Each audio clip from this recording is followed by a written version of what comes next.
قوة إلا بالله العلي العظيم. أعوذ بالله من الشيطان اللعين الرجيم. بسم الله الرحمن الرحيم. الحمد لله رب العالمين بارئ الخلائق أجمعين مالك يوم الدين. الصلاة والسلام على أشرف الأنبياء والمرسلين خاتم النبيين رحمة للعالمين الذي دنا فتدلى فكان قاب قوسين أو أدنى. سيدنا ومولانا أبي القاسم محمد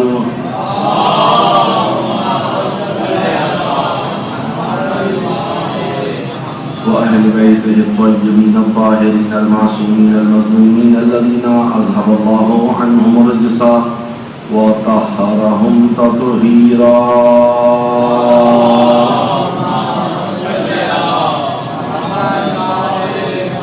لا سيما بقية الله العظم روحي وأرواح العالمين لتراب مقدمه الفداء واللعنة الدائمة الباقية الأبدية على أعدائهم ومنكري فضائلهم وغاصبي حقوقهم أجمعين من يوم ظلمهم وعداوتهم وغزوهم إلى قيام يوم الدين.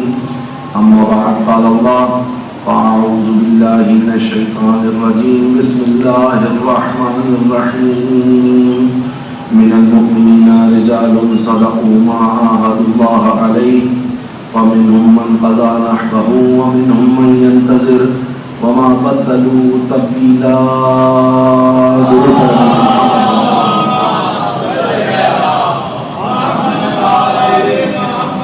اس سے بیدار ایک صلوات پڑھیں ملک محمد.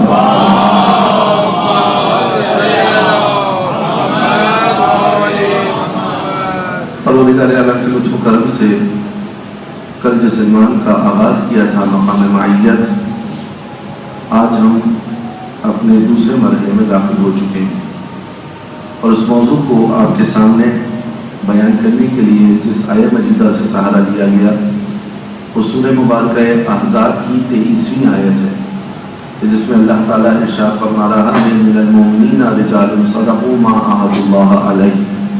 مومنین میں سے کچھ مرد ایسے ہیں کہ جنہوں نے اللہ سے جو وعدہ کیا تھا اس کو سچا کر دکھایا. فَمِنْهُمْ مَنْ قَضَى نَحْبَهُ، ان میں سے کچھ تو اپنی ذمہ داری کو ادا کر کے، اپنی نظر کو ادا کر کے، اپنی میثاق اور عہد و پیمان کو ادا کر کے لقاء اللہ کی منازل پر پہنچ چکے. وَمِنْهُمْ مَنْ يَنْتَظِرُ، ان میں سے کچھ ابھی باقی ہیں جو انتظار کی حالت میں ہیں. وَمَا بَدَّلُوا تَبْدِيلًا، اور یہ انتظار ان کو تبدیل کرنے والا نہیں ہے. بس اگر یہ انتظار کے لمحات بڑھتے چلے جا رہے ہیں تو میں اور آپ اس جانب متوجہ رہے کہ یہ انتظار مجھے اور آپ کو تبدیل نہ کرے بلکہ اسی راہ پر گامزن رکھے جس پر اہل بیت اطہار علیہ السلام نے ہمیں چھوڑا ہے. اور اس مقام معیت کے حوالے سے کل کی گفتگو یہاں تک پہنچی تھی کہ اپنی قلت کو درک کرتے ہوئے انسان اپنے آپ کو ان ذوات قدسیہ کے ساتھ، ان انوار الہیہ کے ساتھ ملحق کر دے.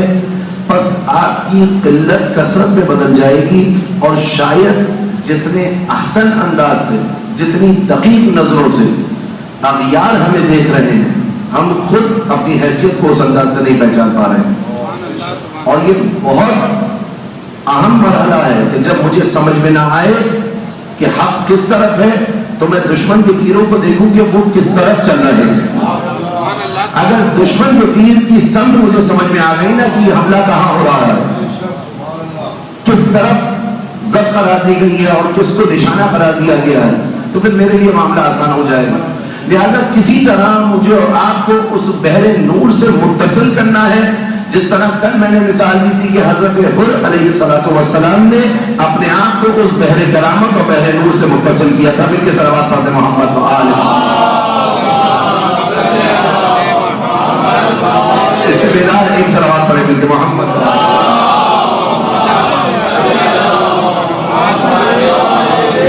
بس آج بھی فیض حسینی کھلا ہے، آج بھی فیض حسینی جاری ہے، آج بھی امام حسین علیہ السلام کا فیض کا دریا رواں ہے.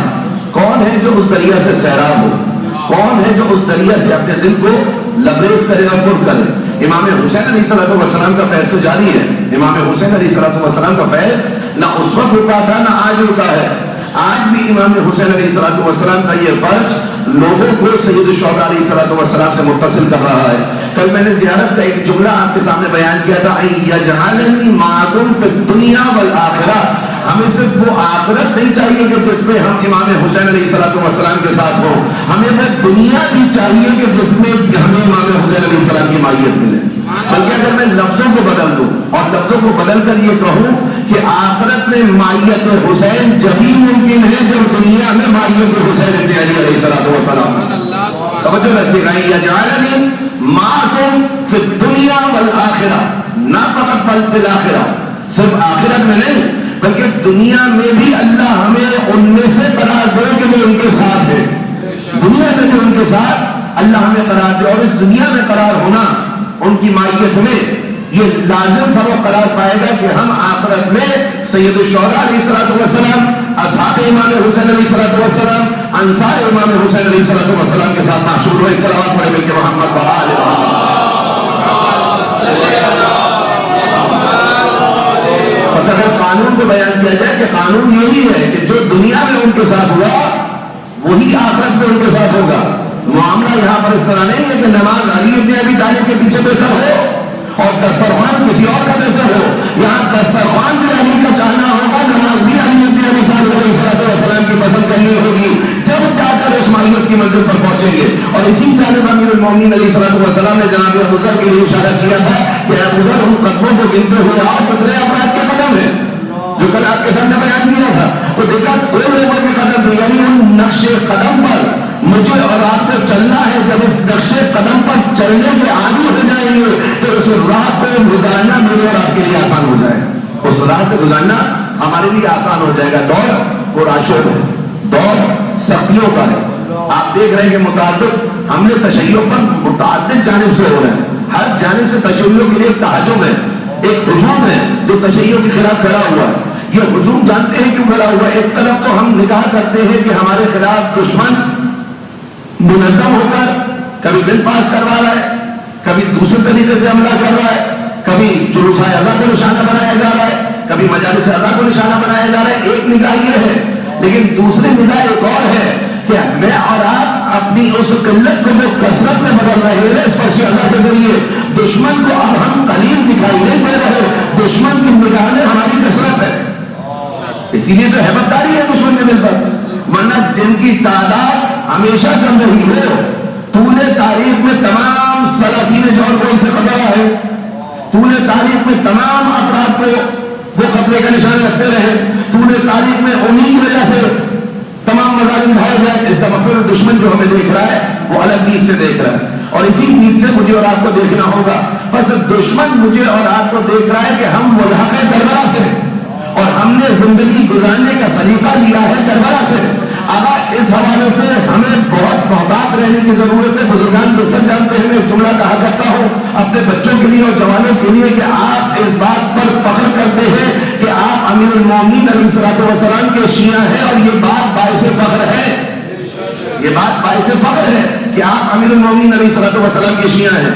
مگر اس شیعت کو یہاں سے وہاں لے کر جانا ہے. ایسا نہیں ہے کہ اس شیعت پر میں اور آپ یہاں دعویٰ کرتے رہے اور یہاں سے دعویٰ کر کے وہاں چلے جائیں، یا مولا کی بارگاہ میں پہنچے تو وہاں سے کچھ اور اعلان ہو. مطلب کیا ہو؟ خدا نخواستہ پروردگار عالم میں دنیا اور آخرت میں امیر المومنین علیہ السلام کی مائیت نصیب فرمائے. ایک صلوات پڑھے مل کے محمد وآل محمد.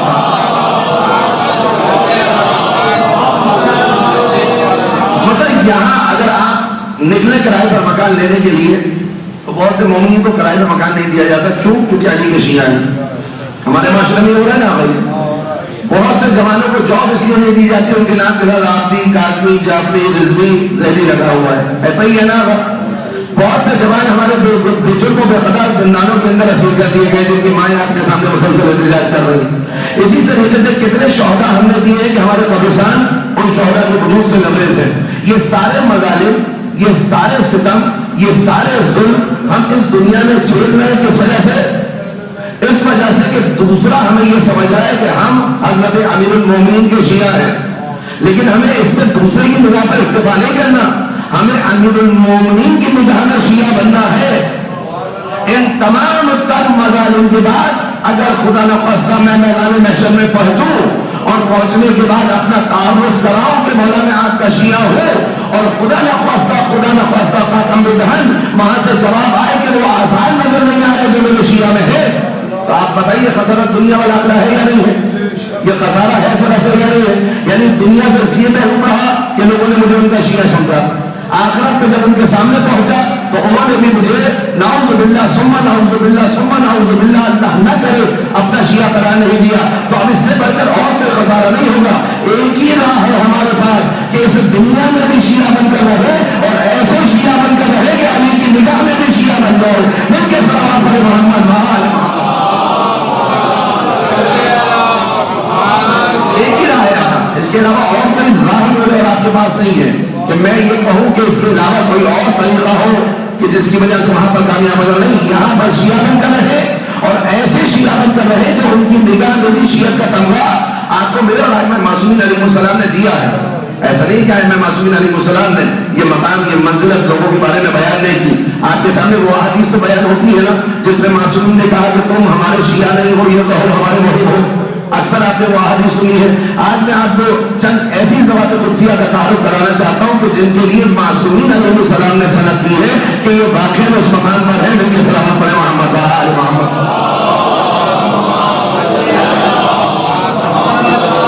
اچھا، جب یہ کہا جاتا ہے نا کہ معصومین علیہ السلام کے پاس ایک گروہ آیا، اس نے آ کر اپنا تعارف شیعہ کے اعتبار سے کرایا، امام نے کہا تم یہ کہو کہ ہمارے محب ہو، یہ مت کہو کہ ہمارے شیعہ ہو، تو یہاں حوصلہ بڑھایا جا رہا ہوتا ہے، حوصلہ گھٹایا نہیں جا رہا ہوتا۔ ہمارا جوان کو اس ذہن میں یہ نہ لگ رہا ہے کہ شیعہ بننا ایک محال کام ہے۔ جناب، شیعہ بننا محال کام نہیں ہے۔ نہ زمانے حضور امام میں شیعہ بننا محال تھا، نہ زمانے غیبت امام میں شیعہ بننا محال ہے۔ کمال یہ ہے کہ آپ اس غم کی راہ پر چلتے چلتے اپنے آپ کو اتنا نکھار لیں کہ حجت خدا کی طرف سے یہ بیان آ جائے کہ یہ میرا شیعہ ہے، حجت خدا کی طرف سے بیان آ جائے میرا شیعہ ہے۔ ائمہ معصومین علیہ السلام کے حضور کے دور میں جب ائمہ معصومین علیہ السلام بنفس النفیس اس جامع کے اندر اپنی شخصیت کے اعتبار سے، اپنے وجود کے اعتبار سے اور اپنی شناخت کے اعتبار سے موجود تھے، جب معصومین علیہ السلام نے چند ایک افراد کو اپنا خاص قرار دیا، ان میں سے چند ایک یہ شہدائے کربلا کہ جن کی اسامیاں دیکھ رہے پیچھے لکھے ہوئے، اور امام باقر بھی شہدائے کربلا سے ہی منسوب ہے۔ یہ شہدائے کربلا وہ تھے کہ جن کو امام حسین علیہ السلام نے اپنا خاص قرار دیا ہے۔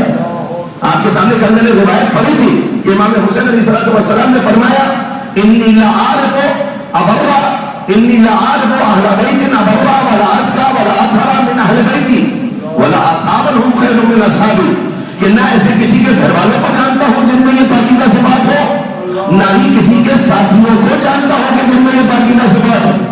امیر المومنین علیہ السلام صفین کے بعد جب پلٹ رہے تھے، کربلا کی منزل سے گزر ہوا تو شہدائے کربلا کے لیے امیر المومنین علیہ السلام کے توصیفی کلمات جاری ہوئے، اور یہ جو تعداد امام حسین علیہ السلام کے پاس ہے نا، یہ تعداد مخلصین کی کسی اور امام کو نصیب نہیں ہوئی، ورنہ ہر امام کے دور میں چند ایک افراد تو ایسے تھے جو امامت کی راہ میں اپنی جان کیا، اپنے مال کو کیا، اپنی اولاد کو کیا، اپنے ماں باپ کو کیا، اپنی پوری ہستی کو قربان کرنے کے لیے تیار تھے، اور ان کے مقام کو معصومین علیہ السلام نے بیان کیا ہے۔ مثلا میرے رات کے چھٹے امام امام جعفر صادق علیہ السلام